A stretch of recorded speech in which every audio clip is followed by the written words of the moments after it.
প্রিয় দল বিএনপির বিরুদ্ধে বিভিন্ন সময়ে গঠনমূলক সমালোচনা করে আলোচনায় এসেছেন জনপ্রিয় কণ্ঠশিল্পী আসিফ আকবর।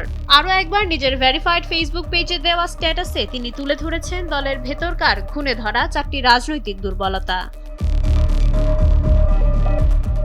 আসিফ আকবর তার ফেসবুক স্ট্যাটাসে লেখেন, দল হিসেবে বিএনপির মূল 4টি রাজনৈতিক দুর্বলতা: মিডিয়া, সংস্কৃতি, ক্রীড়া ও সাংগঠনিক শৃঙ্খলার অভাব। তার মতে একটি শক্তিশালী রাজনৈতিক কাঠামোর জন্য এই বিভাগগুলোতে দক্ষতা থাকা জরুরি ছিল, যেখানে বর্তমানে বড় ধরনের শূন্যতা কাজ করছে।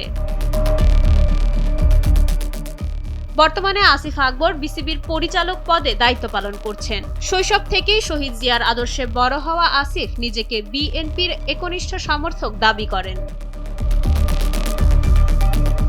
এর আগেও একটি স্ট্যাটাসে বুক ভরা আক্ষেপ নিয়ে আসিফ আকবর জানান যে বিএনপিকে তিনি মন থেকে ভালোবাসতেন, বর্তমানে এই দলের মাঝে সেই আদর্শ তিনি খুঁজে পাচ্ছেন না। প্রিয় দলের প্রতি এই শিল্পীর এমন কড়া বার্তা এখন রাজনৈতিক মহলে জন্ম দিচ্ছে নানা প্রশ্নের।